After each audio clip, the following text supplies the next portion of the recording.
Hey everyone, I'm Live's Brendan Quinn here at Breslin Center following Michigan State's 84-73 loss to visiting Purdue in a game that I think was pretty critical to Michigan State's postseason aspirations. They are still without a win over a ranked team, and with it now being February, we've spoken a lot about the importance of this week with hosting games against Michigan and Purdue. And just the need to not only get some quality ones, just to get wins at this point. At some point, you got to get up toward that 20 win mark when it comes to making your resume. And right now, they're stuck on 12 with 3 straight losses.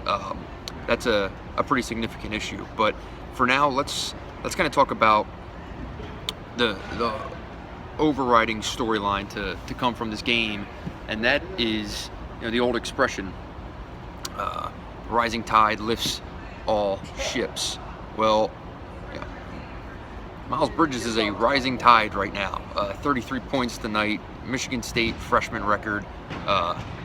He was pretty fantastic. He was the guy that everyone has expected since he got here this summer. Attacking the rim, running the floor, scoring in a variety of ways, 5 for 8 threes. He was really sound, really solid. He was not only doing that on the offensive end, but also carrying a heavy load on the defensive side. And could he have done some things differently against Caleb Swanigan and Isaac Haas when he was up against both of them? Certainly.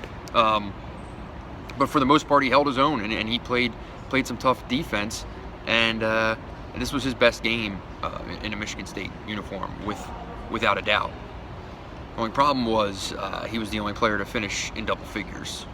On the flip side, Purdue also had its own starring performance. Caleb Swanigan was absolutely outstanding tonight.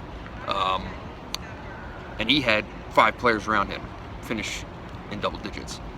When I said that to Cassius Winston after the game, he kind of slid back in his seat and realized the disparity in the weaponry that one team's playing with versus the weaponry that the other team is playing with.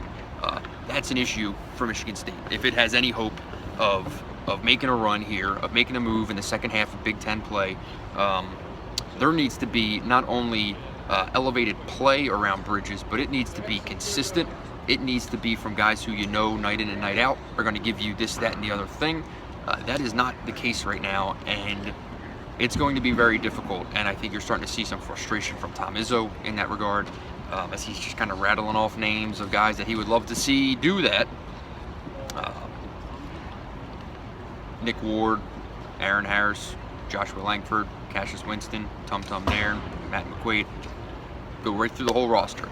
He has basically been dying for someone else to do it.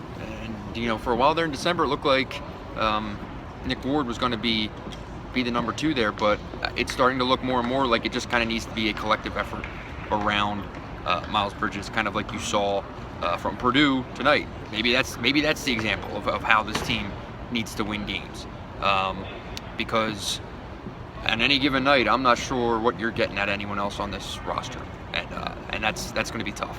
So can that kind of then leads to the question of, can Miles Bridges carry this team by himself? I don't know. He's really good, no doubt, and he can do a lot of things, and he is a matchup nightmare for a lot of teams. But asking your 6'7" 4 to be the guy to score 30 points a night is going to be tough.